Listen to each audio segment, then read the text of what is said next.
I had nothing but heartaches. Saludándoles en el amor del Señor, deseando rica y abundantes bendiciones del cielo hacia sus vidas. Ha llegado la hora de compartir el devocional, el pancito diario de vida que tanto bien hace a nuestras almas. El día de hoy quiero que meditemos profundamente en el precio del perdón. Para lo cual le invito a que vayamos a un texto en el libro de los Hebreos capítulo 9, versículo 22, donde la palabra del Señor dice de la siguiente manera: y casi todo es purificado según la ley con sangre, y sin derramamiento de sangre no se hace remisión. Amén. ¿Sabía usted que el perdón de los pecados tuvo un precio alto que se pagó? Y ese precio nada tiene que ver con un precio contable, con un precio equivalente a dinero, sino que fue un precio muy diferente, mucho más alto y mucho más excelente. A veces, equivocadamente decimos que la salvación es gratuita. Escúcheme bien lo que voy a explicar. Claro que para nosotros, como es tan alto el precio que se pagó, era imposible que nosotros pudiésemos equiparar ese precio para nosotros haber comprado esa salvación. No hay tesoros en el mundo que alcancen a igualar ese precio de oferta de amor que es la salvación, para que un equivalente humano pudiese acceder a ese precio, equipararlo o mejorarlo y recibir una salvación en base a obras, en base a una recompensa humana o en base a equiparar ese precio humanamente. ¿Por qué digo que a veces equivocadamente decimos que la salvación es gratuita? Lo correcto es, claro, para nosotros fue gratuita, porque era inaccesible ese precio pagado por esta salvación. Pero para la deidad, para nuestro Dios, tuvo un altísimo costo, y bendito el carácter del Dios que alabamos, que para la faceta humana esta salvación se transforma en algo gratuito, pero para la misma deidad, para el Dios Trino, tuvo un altísimo precio y un altísimo impacto.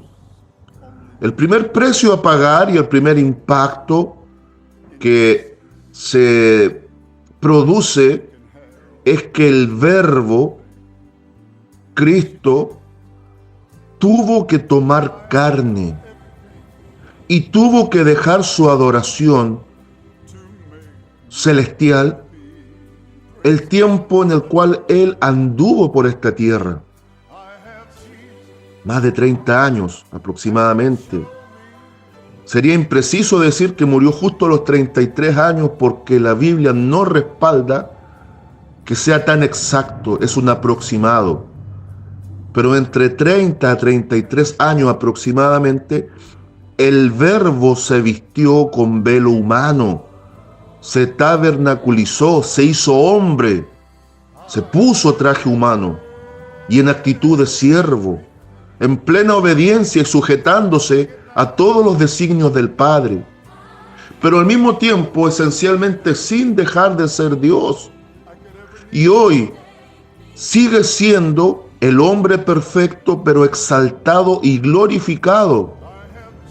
Pero el primer pago o consecuencia directa hacia la deidad, en donde se está viendo un precio pagado y una consecuencia directa y eterna, es que el Señor Jesucristo, esencialmente el Verbo de Dios, la palabra en acción, nunca más volvió a ser el mismo. Ahora comparte una esencia humana transformada, glorificada, eternal de gloria por los siglos de los siglos. Y convenía que fuera así, porque la víctima inocente del Calvario tenía que ser uno igual a nosotros, pero sin mancha, sin pecado, en perfección absoluta. Pues Dios demandaba que su justicia tenía que ser compensada en base a una víctima inocente sacrificada y su sangre derramada. Bendito Jesús. Lo otro que causó alto impacto, que realmente nos hace comprender que la salvación tenía un precio inalcanzable, fue no solo el tormento físico, que de por sí es terrible. En esa cruz sanguinolienta, Cristo pagó lo indecible, recibió una tortura inimaginable, inigualable. Literalmente, como dicen los salmos, su espalda fue arada. No fueron más de 40 latigazos, dicen que aproximadamente fueron 39. El tema es que el látigo romano, el flagellum, dicen los entendidos que tenía entre 3 a 6 hebras cada tira. Calculémoslas por el mínimo. Que fueron 3 hebras. 3 hebras. Ahora multiplíquela por 39. Ya no son solo 39 latigazos. Son casi 120. Y si la calculamos por el promedio común que involucraba 6 hebras, serían casi 240 latigazos en la espalda del maestro. Ahora, no solo hay que considerar que era un látigo común, sino que los eruditos bíblicos, y la historia también lo respalda, dice que este látigo contenía huesos, piedras afiladas o puntas de metales, tipo anzuelos, de tal forma que cada vez que ese látigo golpeaba las espaldas, arrancaba grandes trozos de carne. Literalmente la espalda del divino maestro fue acribillada. ¿Qué decir de la corona de espina? Mi Cristo dejó la corona de gloria por un tiempo para ponerse una corona de espina, que es símbolo del rechazo, del oprobio y de todo lo que la humanidad le iba a hacer, sin saber que era la más perfecta ofrenda de amor y oferta de salvación. Esas espinas, dicen los entendidos, que no eran de menos de 10 centímetros. Y aunque no era tanto el sentido de esa corona de espinas para hacerlo sangrar, que aunque así fue, estaban hechas de tal forma y tenían ciertas características que estaban destinadas a dañar los nervios, las terminaciones nerviosas del cuero cabelludo. Por lo tanto, esta corona de espinas le infringió un dolor impensable, inimaginable a nuestra escala de dolor al divino maestro. Fuera de eso, una compañía de soldados lo golpeó hasta que se cansó. Literalmente se cumple lo que Isaías 750 años hablaba de él, que dice que fue molido por nuestros pecados. Aunque ningún hueso fue quebrado, fue literalmente molido. Aunque los cuadros presentan a un Cristo con una prenda tapando sus partes privadas, el escenario es distinto. La crucifixión involucraba la desnudez completa para el oprobio y la vergüenza del que estaba siendo crucificado. Así también se dice, y hay mucha evidencia que es así, que los pies no estaban superpuestos uno encima del otro, y el clavo, que tenía entre 14 a 17 centímetros, al igual que en las muñecas, no iba a traspasar el empeine, sino que lo más probable es que los pies estaban a cada lado del palo vertical y atravesaba por los tobillos, zona donde se juntan muchas terminaciones nerviosas, haciendo causar un dolor insoportable, al igual que los clavos en las muñecas para que el cuerpo quedase suspendido. En síntesis, el precio de la cruz para el precio del perdón fue algo extraordinario. Pero fuera del dolor físico, que ya de por sí es algo solo aplicable a una tortura de mente retorcida, consideremos que era el mismo infierno que estaba alimentando esta mente. ¿Qué decir de los hombres expertos en el látigo? Muchos de ellos eran gladiadores que Roma tomaba. Y ay, si ellos no cumplían su labor, el castigo era tremendo. Elegían a hombres fornidos, con fuerza sobrehumana. Pero fuera de todo este cuadro del cuerpo doliente y sangrante del maestro, también estuvo la aflicción espiritual. El Salmo 22 cobra un sentido especial cuando dice: Elí, Elí, lama sabactani, Padre mío, ¿por qué me has desamparado? Cobra un sentido especial al entender que Dios no tiene comunión con el pecado. Y por 3 horas hubo tinieblas desde el mediodía hasta las 3 de la tarde. Aunque la crucifixión duró aproximadamente 6 horas, desde las 9 de la mañana hasta las 3 de la tarde, para unir los 2 sacrificios del cordero. Había un cordero que era sacrificado a la hora tercera, que equivale a las 9 de la mañana nuestra, y el otro era sacrificado a la hora novena, que equivale a las 3 de la tarde nuestra. En Cristo se cumple la figura del Antiguo Testamento del Cordero sacrificado. Con él tenía que producirse la respuesta a una promesa de Génesis 3:15, que vendría uno a solucionar el problema del pecado.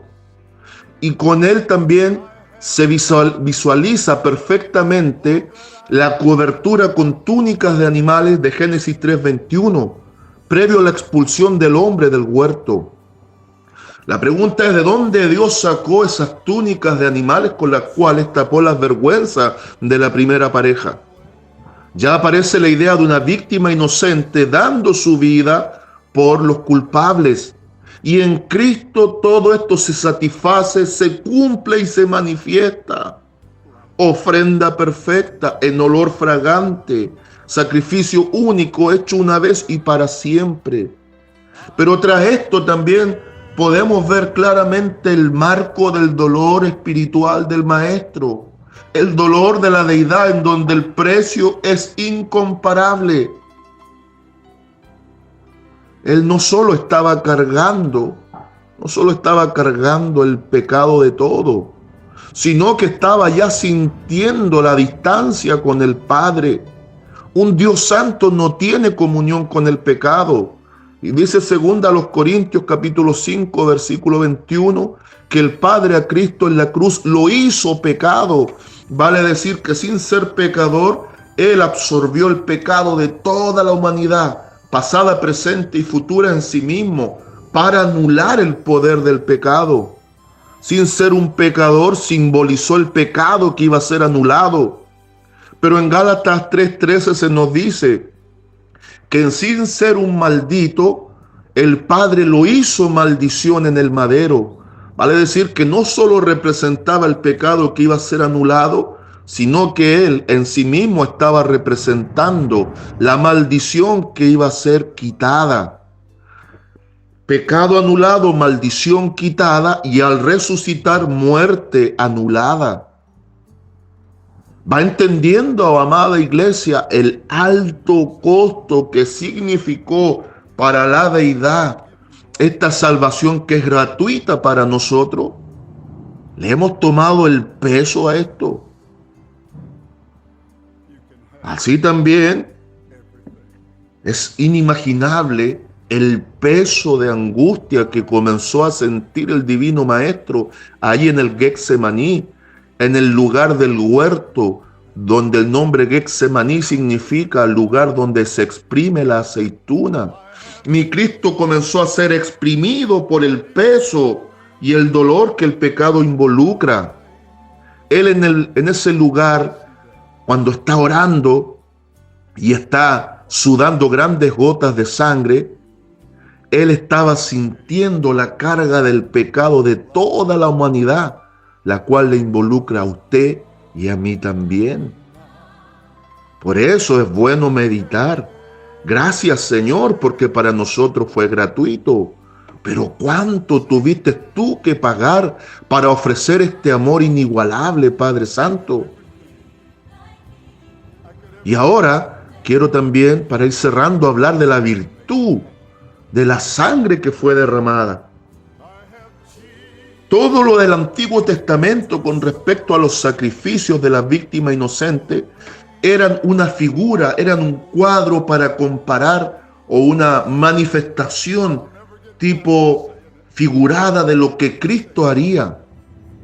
Y la pregunta sería, ¿por qué tenía que derramarse sangre? En el Levítico quedó establecido que la vida está en la sangre.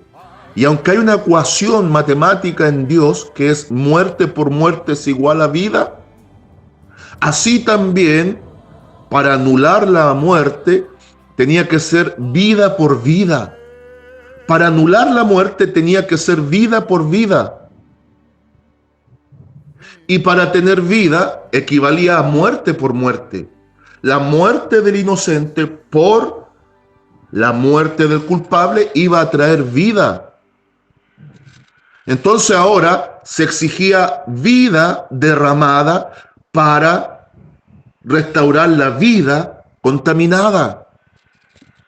En Levítico hay toda una enseñanza respecto al valor de la sangre y la importancia de que ésta fuera derramada. Dios no es un Dios sanguinario ni que le guste el dolor, pero la única forma de satisfacer la demanda de justicia producto del pecado era que un inocente pagara por los culpables, era que una sangre especial, única, bendita y santa se derramara para que la humanidad quedase cubierta bajo esa sangre, y esa sangre que tiene virtud pudiese ser la ofrenda o el precio derramado para la solución del problema del pecado. No podía ser una sangre común, tenía que ser una sangre no contaminada por el pecado. Por eso la solución para este problema, para quitar el pecado, era que Cristo fuese a la cruz, que padeciese lo indecible y que ahora su sangre se derramara.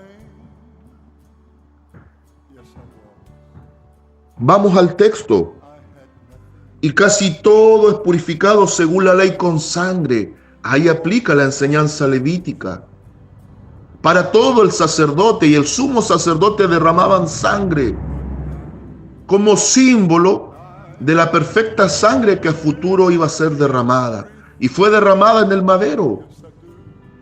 Ahí la sangre virtuosa de Cristo cobró poder para perdonarnos. Y esa sangre en términos espirituales sigue fresca y vigente con toda virtud para seguir perdonando esos pecados. Y sin derramamiento de sangre no se hace remisión. La remisión tiene que ver con el quitar la culpa. La redención tiene que ver con la compra de esclavo. Somos redimidos, vale decir, somos limpiados cuando se nos quita la culpa, para ser comprados ahora por Cristo, para que se efectúe la redención. Remisión, quitar culpa. ¿Con qué? Con la sangre. ¿Para lograr qué cosa? La redención, que es en sí la salvación. Porque ahora nos compra, nos salva, nos toma como propiedad suya. Ahora la iglesia, cada uno somos propiedad privada. No somos sociedad anónima, somos propiedad privada. ¿Gracias a qué? Al sacrificio del Maestro, al precio inigualable que pagó la Trinidad, y gracias a esta sangre bendita que fue derramada como el gran precio por el perdón. La oferta de amor, ¿cuál es? Que hubo uno que murió en nuestro lugar para evitarnos la condenación eterna. Y aquí es simple, esta oferta se toma o se deja. Pero nadie podrá decir que no tuvo acceso a esta salvación tan grande al recibir la oferta de amor que es en Cristo Jesús, Señor nuestro. La consigna, el lema para el día de hoy, aplica de esta manera. La oferta de salvación tiene el precio de la sangre del Cordero. Y el consejo aplica así. Cuando contemplamos el alto precio, el alto costo que tiene la salvación, es cuando se hace entendible que realmente para nosotros es algo gratuito. Pero no por ser gratuito no lo vamos a considerar como algo realmente de un precio inigualable. En la cruz, Dios mostró lo máximo de su amor. En la cruz, el Hijo voluntariamente se entregó por todos nosotros.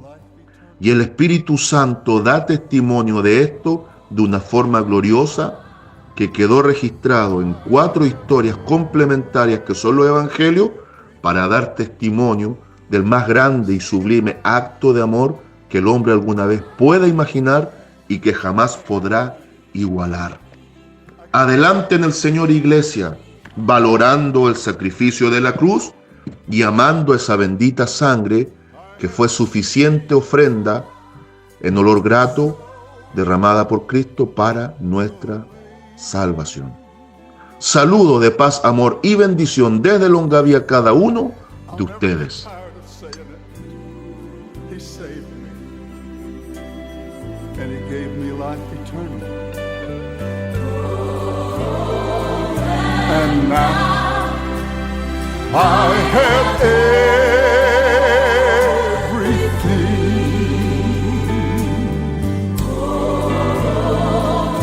And now I have everything.